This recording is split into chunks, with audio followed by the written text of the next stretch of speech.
설교 제목을 평화로움의 환란의 때 이렇게 정했는데요. 이번 3기 교과가 그리스도인의 고난에 대해서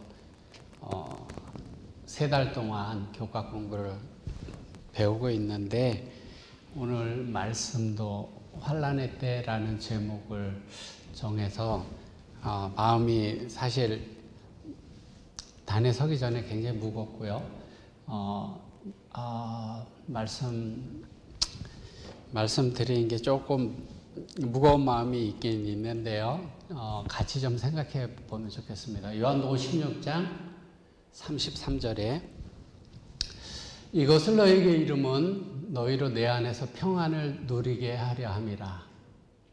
예수님께서 이렇게 말씀하시는 이유는 두려워하고 근심하고 아파하게 하기 위함이 아니라 주님 안에서 평안을 누리게 하려 함이라고 그렇게 말씀하셨습니다.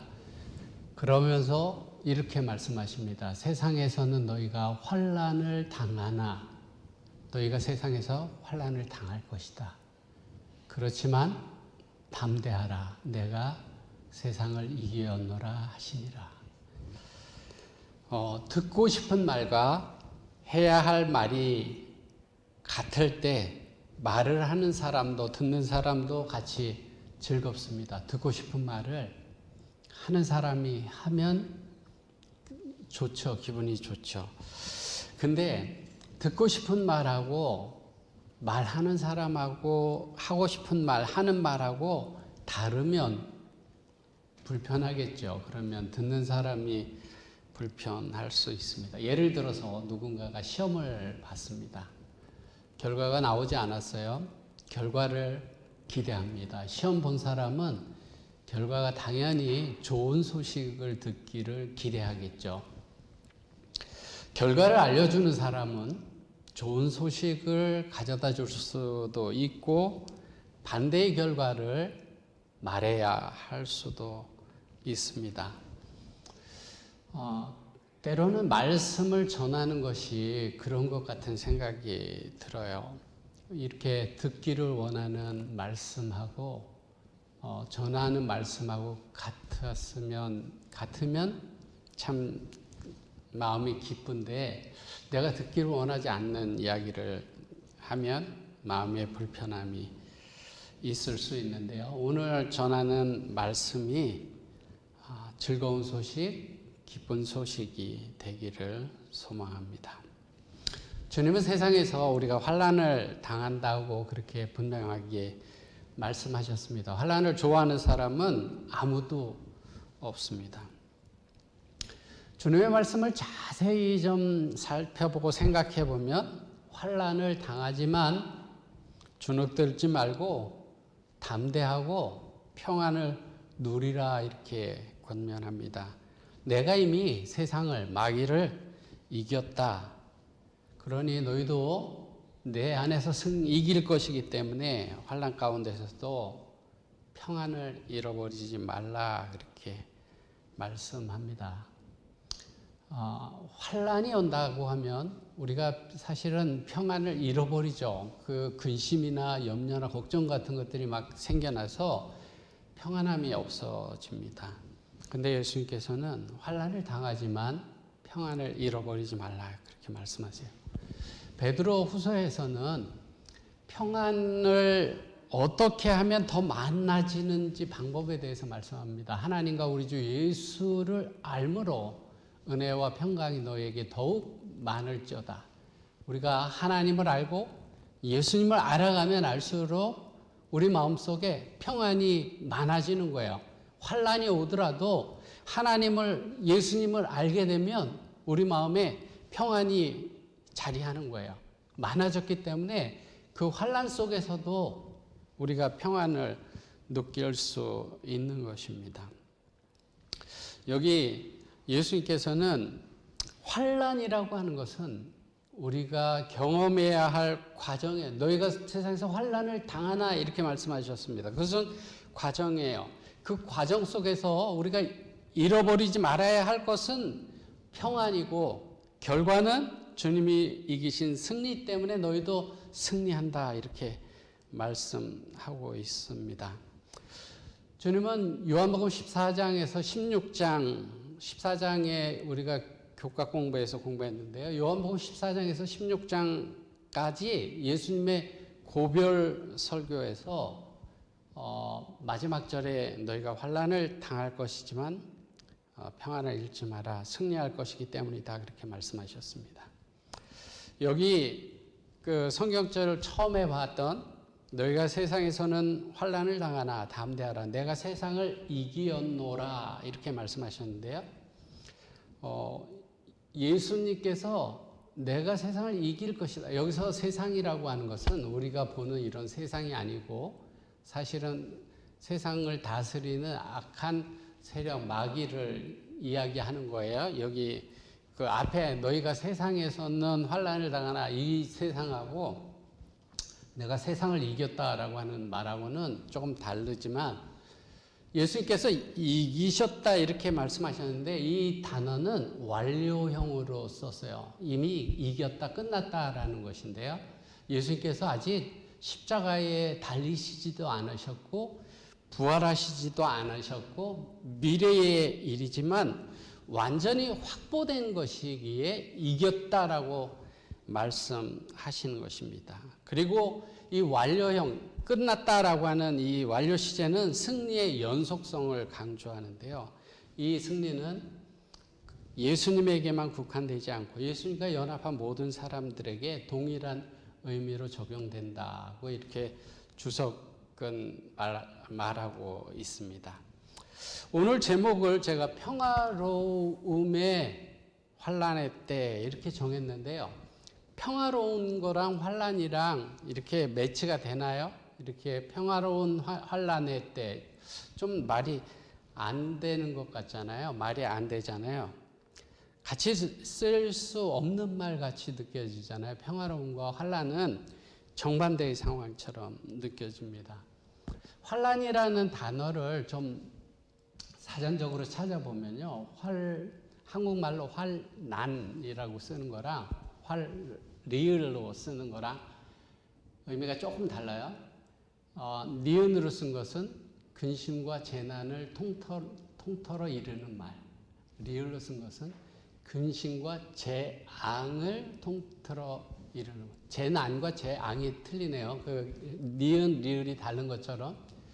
그럼 재난과 재앙은 무엇인가? 재앙을 먼저 보면 뜻하지 아니하게 생긴 불행한 변고 또는 천재지변으로 인한 불행한 사고 그런 것이 재앙인데 재난은 뭐냐면 뜻밖에 일어나는 재앙과 고난.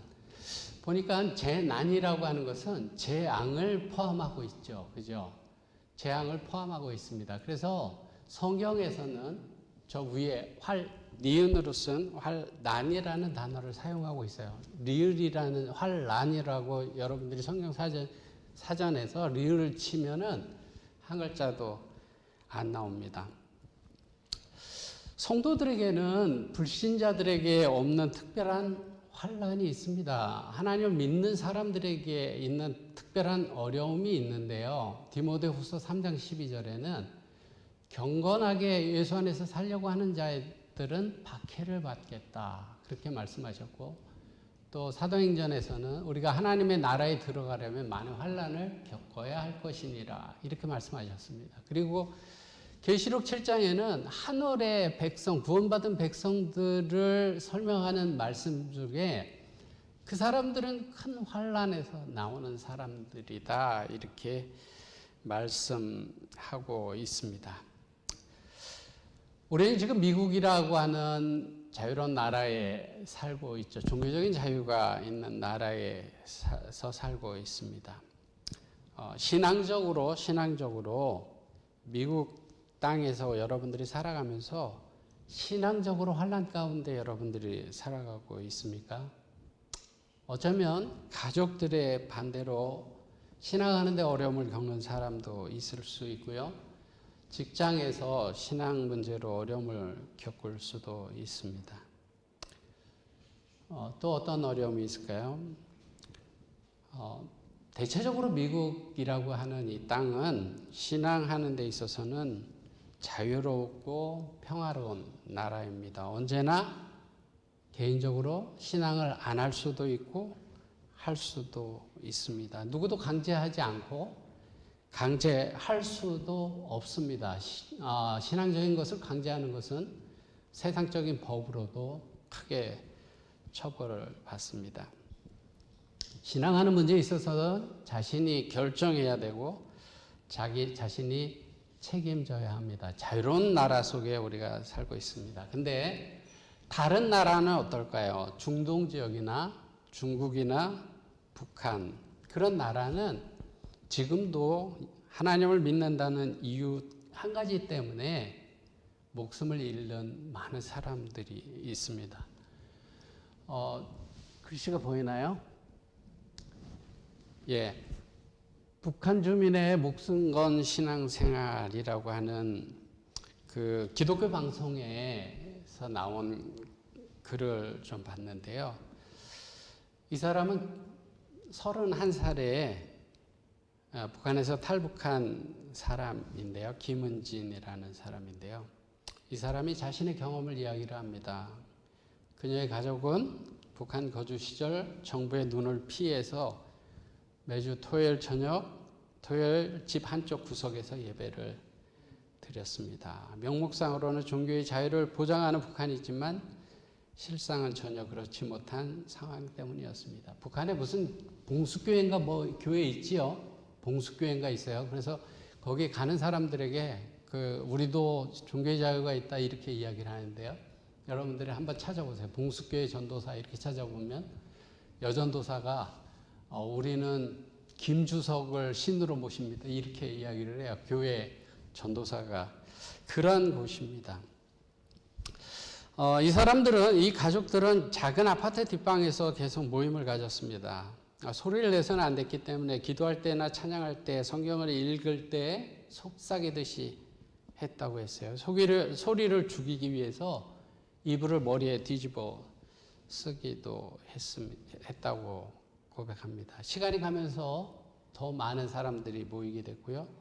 정부의 의심을 사게 됐고 결국 아버지가 갑자기 닥친 정부 사람들에 의해서 잡혀가게 됐습니다. 종교적인 이유로 잡혀가게 되면 살아날 가능성이 거의 없다고 그렇게 이야기를 합니다. 그러면서 그 사람은 인터뷰하는 가운데 이렇게 이야기를 합니다.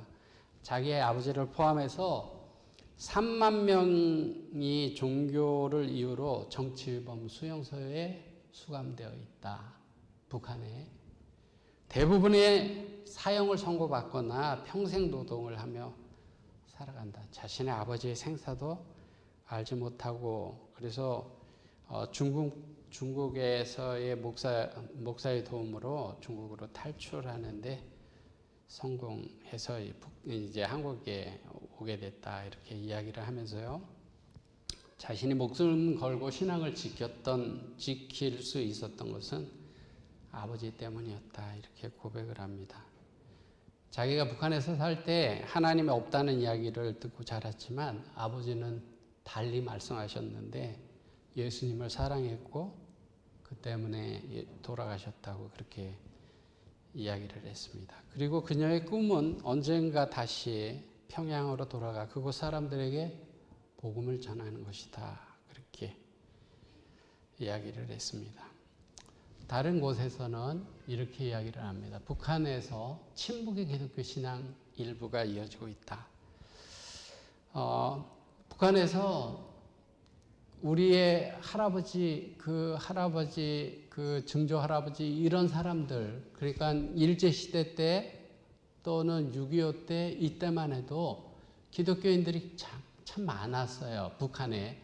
우리 제7회 안식일 예수재림교회도 북한에 처음으로 복음이 들어가서 거기에 교회가 많이 있고 교인이 많다가 이제 분단되고 그렇게 됐어요. 분명한 것은 지금도 거기에 우리 교인들이 있을 거라고 하는 사실인데요. 저 단체는 이야기하기를 북한에 지금 현재 7만여 명의 기독교인들이 있는 것으로 추산된다. 그리고 아버지나 할아버지들이 아이들이 자랄 때까지 얘기를 하지 않다가 아이들이 자라고 어른이 되면 신앙에 대해서 이야기를 하고 전해준다는 거예요. 아이들이 너무 세뇌받고 이래갖고 전해주지 못하다가 크면 어른이 되면 이야기를 하고 그래서 목숨 건 신앙을 계속 이어주고 있다라고 이야기를 합니다. 오늘 우리가 말하는 같은 동포들이 그렇다라고 하는 사실이에요. 우크라이나와 러시아가 전쟁하죠. 전쟁터에는 어떨까요? 하나님을 믿는 사람들이 있을까요? 분명히 있을 겁니다. 그 옳고 그름을 떠나서 러시아 지역에도 하나님을 믿는 사람이 있을 거고요. 우크라이나 군인들 속에서도 하나님을 믿는 사람들이 있을 것입니다. 또 거기서 전쟁터에서 사랑을 나누며 복음을 전하는 사람들이 있습니다. 우리 차이자 집사님 기도하실 때 선교사들을 위해서 기도했습니다. 다른 나라에 가서 복음을 전하는 사람들을 선교사라고 합니다. 우리가 POC 지난 야영회 때 지경을 넘어서라고 하는 제목으로 POC 서부야영회가 있었는데요. 그때 강사분으로 오신 분들이 대부분이 선교사들이었어요. 뭐 캄보디아, 네팔, 베트남, 그런 여러 지역에서 오신 선교사들이 말씀을 전했습니다. 그들이 어떻게 복음을 전하고 있는지, 어떻게 하나님께서 역사하시는지 그들의 경험을 나누는 귀한 시간들이었습니다. 마음이 뜨거워지고요. 우리도 저렇게 살아야 한다 하는 그런 결심들을 많이 갖게 되는 그런 시간들이었는데요.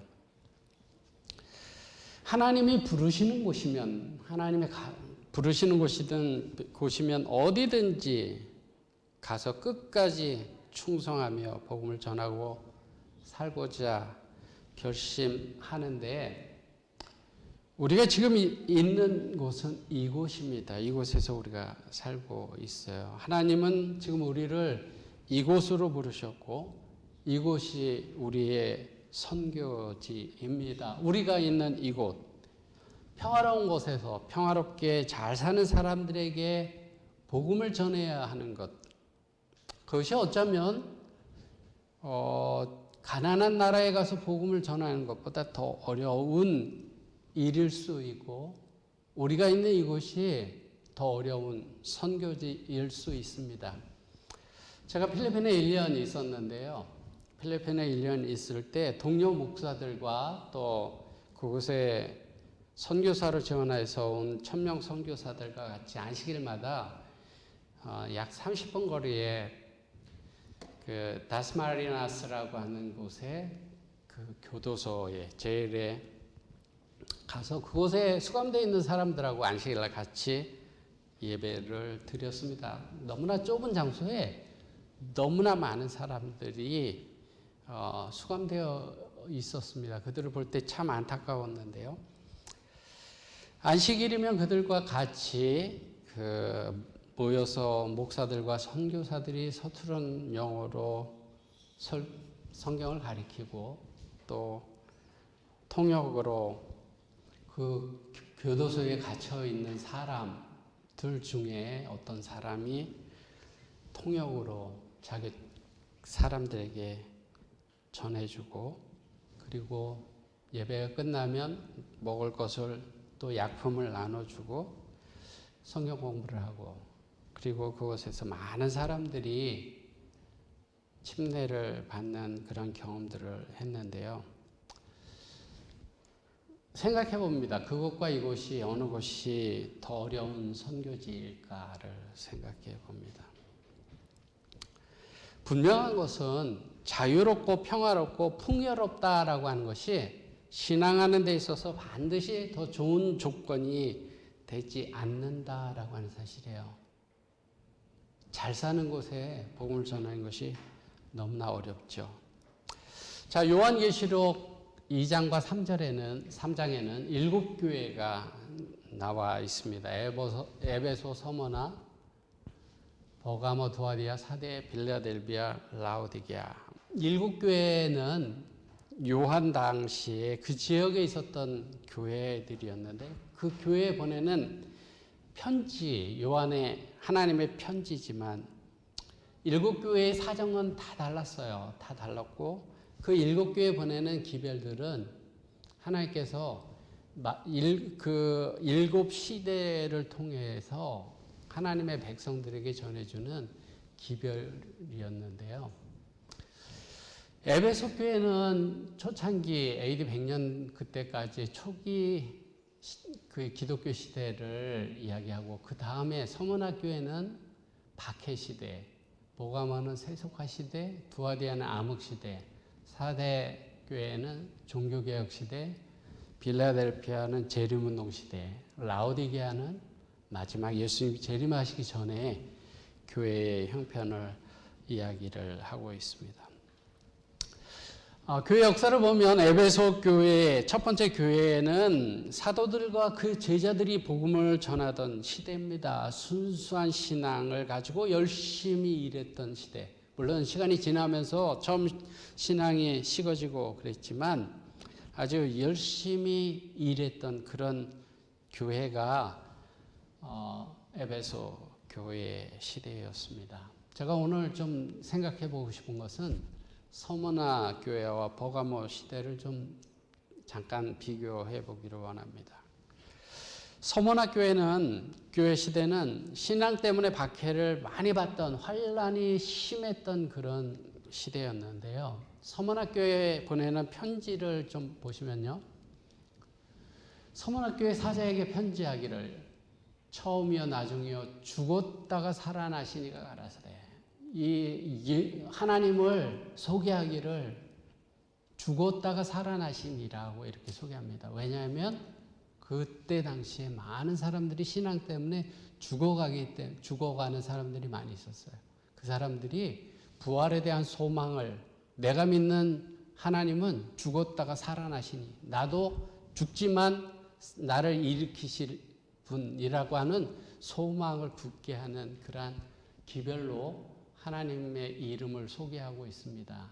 그러면서 그 서문화교회에 보내는 기별을 보면 내가 너의 환난과 궁핍을 안다. 네가 장차 받을 고난을 두려워하지 말라. 너희가 10일 동안 환난을 받으리라. 네가 죽도록 충성하라. 그러면 생명의 면류관을 내게 주리라. 이때 하나님을 믿는 수많은 사람들이 순교를 당했습니다. 로마에 가면 콜로세움이라고 하는 원형 경기장이 저렇게 있어요. 이제 많이 무너지고 저 정도에 있는데요. 제가 저 앞에 가본 적이 있어요. 저 앞에 가본 적이 있었는데 그 사진을 못 찍겠어요. 사진을 그 로마라고 하는 나라는 옛날 사람들 때문에 이 사람들이 먹고 사는구나 이런 생각을 했는데 저기에 가서는 사진을 찍질 못하겠어요. 왜냐하면 저 원형 경기장이라고 하는 곳이 하나님을 믿는다는 이유로 동물에 찢겨 죽거나 불에 태워 죽임을 당하거나 그런 장소가 저 원형 경기장이었어요.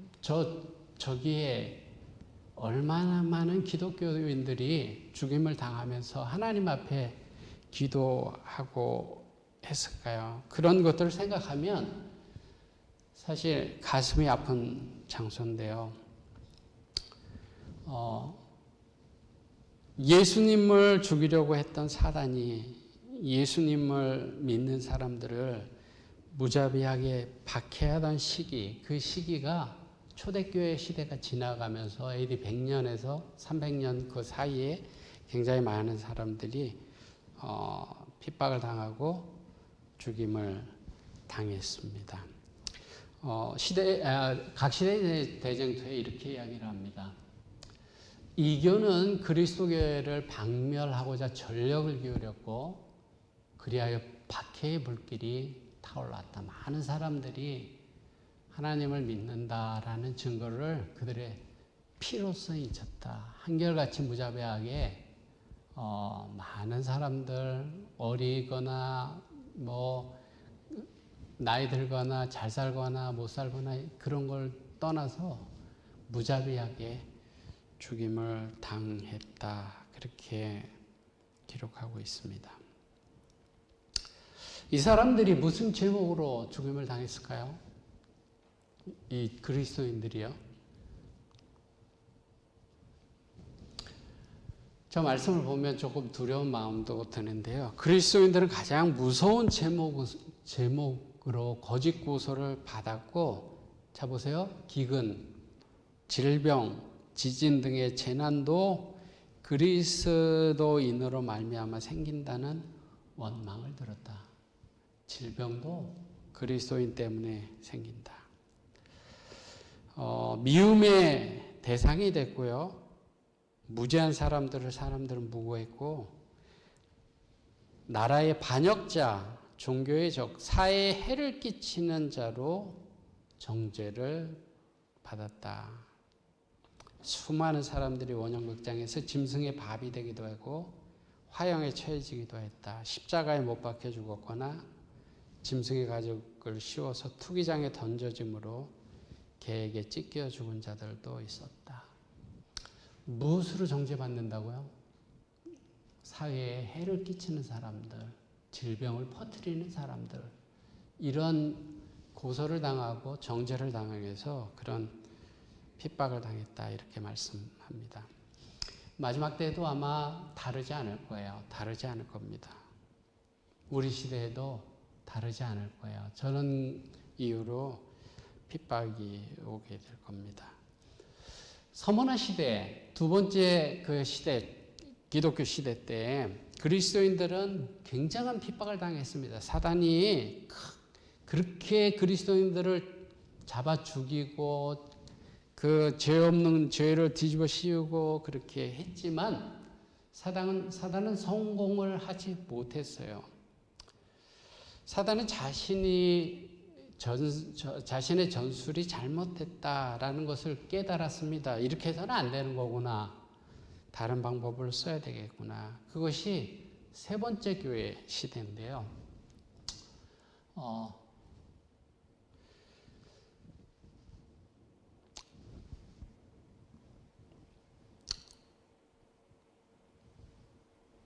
제가 이 말씀만 건너뛰었는데요. 그렇게 핍박을 당했지만 사람이 죽어가는 곳에 다른 사람들이 일어나서 그 자를 채웠다고 말씀합니다. 그렇기 때문에 이길 수가 없어요. 사단이 어떻게 할 수가 없었어요. 그리스도인을 잡아 죽이면 거기에 죽는 모습을 보면서 하나님을 믿는 사람들이 한 명 죽는 곳에 2명, 3명 이렇게 생겨나니까 사단이 어떻게 할 수 없었습니다. 그래서 바꿨어요. 바꿨는데 그 바꾼 그 교회 시대를 세속화 시대라고 하는데 버가목 교회예요. 내가 어디에 사는 것을 아노니 거기는 사단의 위가 있는 데라. 이스라엘 앞에 올무를 놓아 우상의 제물을 먹게 하고 또 행음하게 했던 발람, 그 시대같이 그런 교회다. 하나님을 섬기는 하나님의 선지자라는 사람이 우상의 그 다른 신의 말들을 하고 하나님의 백성들을 넘어지게 하고 그것도 잘 안 되니까 이 사람들을 행음하게 하면 하나님께서 진노할 겁니다. 이렇게 해서 넘어지게 하던 그런 시대처럼 하나님의 교회에 핍박을 가하는 것이 아니라 개교를 써서 다른 우상 같은 것들을 집어넣어서 교회를 세속화되게 그렇게 만드는 것이었어요. 큰 원수는 폭력을 쓰므로 손해를 본 것을 개교를 찾으려고 애를 썼다. 사단은 머리가 우리보다는 좋을 거예요. 근데 우리가 요즘 보면 과학자들이 AI 뭐 그런 거 만들잖아요. 그 컴퓨터나 뭐 이런 것들이 AI 어떻게 돼요? 그 여러 가지 경험을 통해서 그 지식과 이런 것들이 더 늘어나죠. 그 바둑 두는 프로그램을 이렇게 뒀을 때 이렇게 하면 안 되는구나, 이렇게 해야 되는구나, 이런 것들을 학습하게 해서 더 뛰어나게 하잖아요.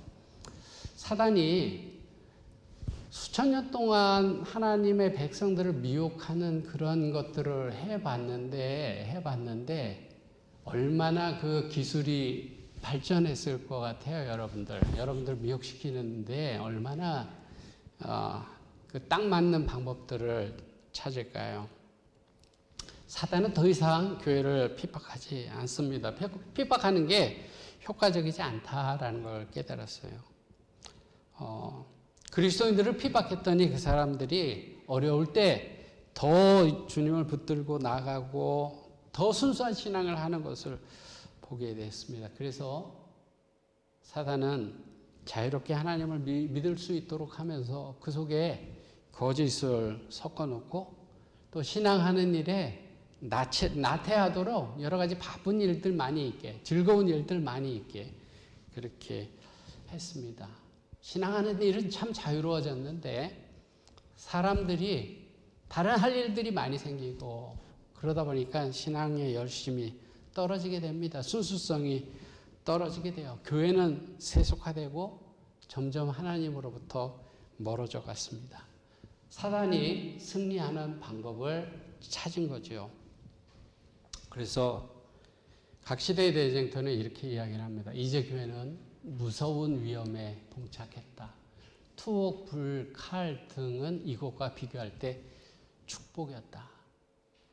이제 그 방법을 쓰지 않는 거예요. 그걸 쓰지 않는데 교회는 급속도로 무너지는 것입니다. 하나님을 믿는 사람들은 급속도로 넘어지는 거예요.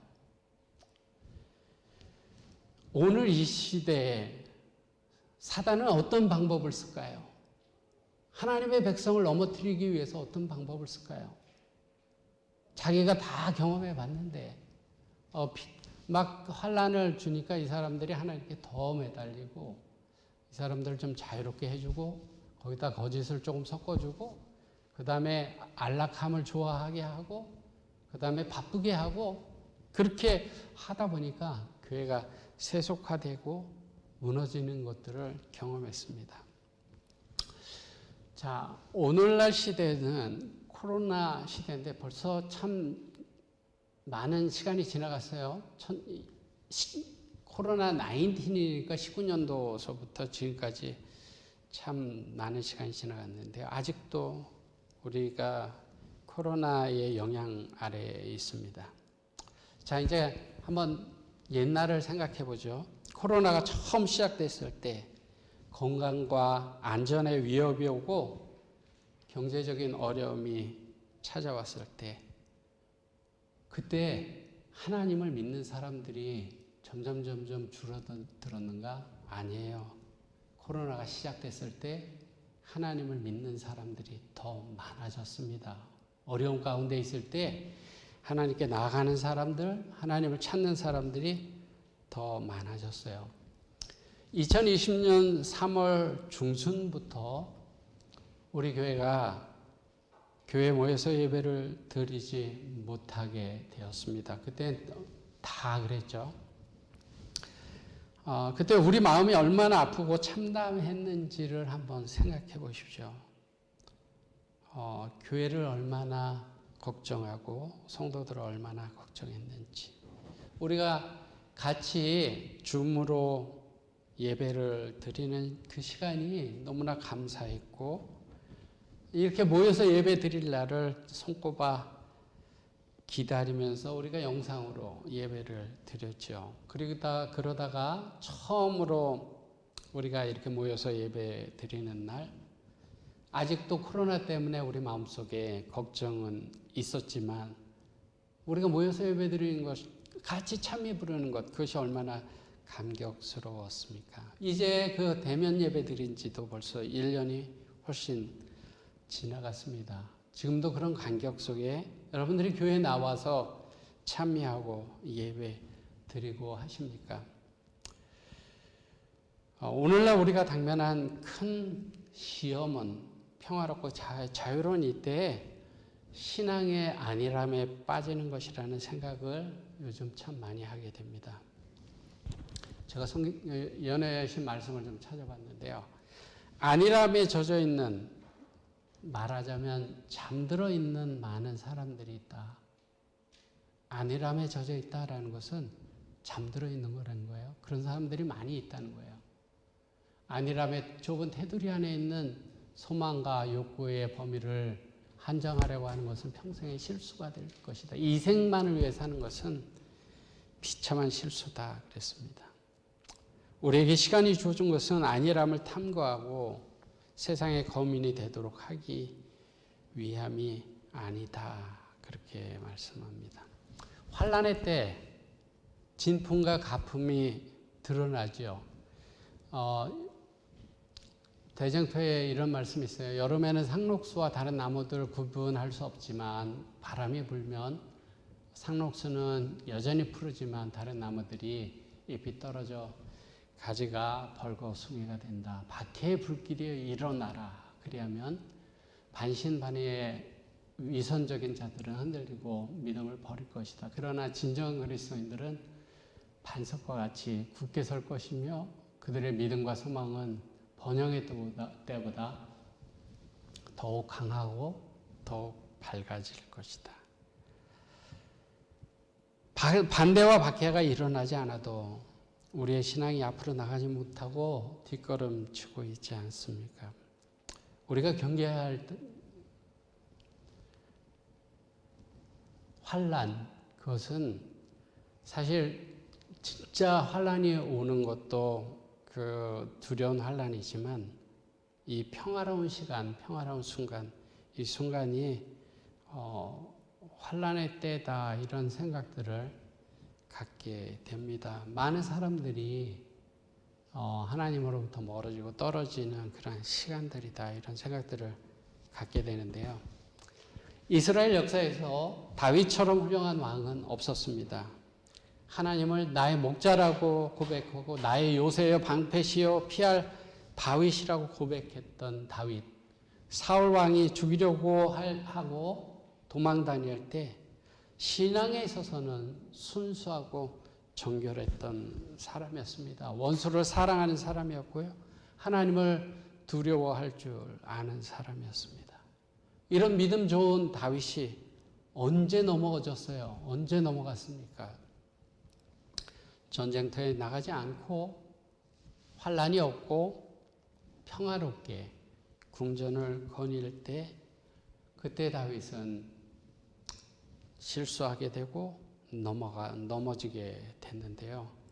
그때가 다윗에게는 가장 큰 환난의 때였다라고 생각합니다. 그때 다윗이 내가 평화로울 때 이때가 내 자신을 더 지켜야 할 때다 이런 그런 결심이 있었다고 한다면 넘어지지 않았을 거야. 그렇지만 평화로운 이때 평화롭게 참 살아보자 이렇게 했을 때 그가 넘어지게 됐던 것이죠.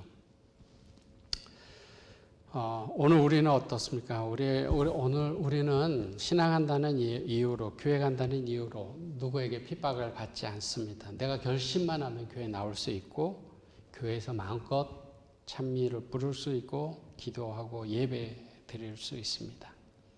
오늘날 신앙하는데 자유롭고 평화로운 그런 시기입니다. 물론 오늘날 경제적인 어려움이 있고 또 환경적인 환란이 있고 환란의 때인 것은 분명하지만 신앙적으로 우리가 사는 이곳은 참 평화로운 그런 곳입니다. 아직 우리에게 시간이 많이 있다고 느끼고 있는지 모르겠습니다. 기회가 많이 있다고 느끼고 있는지 모르겠습니다. 안일함에 빠지기 쉬운 때입니다. 우리에게 가장 위험한 때는 평화로움으로 가장된 환란의 때라는 사실을 기억하게 되길 바랍니다. 우리를 넘어지게 하는 그러한 때입니다. 이런 말씀이 있습니다.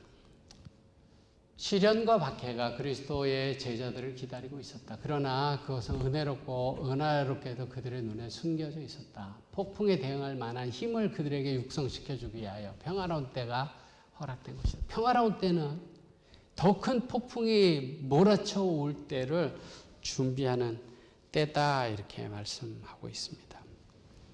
천연계를 보시면요. 나무가 떨어지잖아요. 나무가 떨어지는 것은 죄의 결과, 나무가 시드는 그러한 모습들이 보여지지만 천연계 속에서는 또 새로운 이파리가 나오는 것을 통해서 죄로 인해 받은 우리의 큰 손실을 매우 분명히 깨닫게 하는 동시에 우리에게 희망을 전해. 천연계는 죄로 인한 손실과 또 희망을 우리에게 전해준다, 이렇게 말씀하고 있습니다. 천연계 속에서 잎이 떨어지고 꽃이 시들지만 다시 피어나는 희망을 주는 것처럼 우리의 삶도 그렇게 될 수 있습니다. 우리가 시들해진 신앙이 새로워져서 하나님께 영광 돌리고 또 새로운 이파리를 키우고 열매를 맺히는 것처럼 그렇게 할 수 있습니다. 평화로운 때에 그런 것들을 준비해야 한다, 이렇게 말씀하고 있습니다. 우리가 평화로운 때에 믿음 안에 더 열심히 살아가야 합니다. 전의 말씀 분명하게 이야기합니다. 마지막 때에 작은 환난의 때가 있을 거고 큰 환난이 있을 거고 야곱의 환난이 있을 거다, 그렇게 말씀합니다. 앞으로 있을 어려움의 때에 더 굳게 서는 우리가 되기를 바랍니다. 너희가 세상에서 환난을 당할 것이다. 그렇지만 내 안에서 내 마음의 담대함을 가지고 평안을 누리라, 이렇게 말씀합니다. 제가 이제 말씀을 마칩니다. 과거에 그리스도를 위하여 핍박을 견딘 사람들의 힘은 무엇이었을까? 과거에 그리스도를 위하여 핍박을 견딘 사람들의 힘은 무엇이었을까? 그것은 하나님과 성령과 그리스도와의 연합이었다. 그리스도의 사랑에서 결코 그들을 끊을 수 없었다. 우리가 오늘 환난을 견딜 수 있는 힘은 무엇일까요? 하나님과 성령과 그리스도와의 연합이다라고 하는 사실입니다. 하나님을 더욱 굳게 붙들고 하나님과 연합해서 환난의 때를 통과하는 성도들이 되기를 바랍니다. 그리고 이 평화로운 때 더 신실하게 주님을 섬기는 저와 여러분들이 되기를 바라면서 말씀을 마치겠습니다.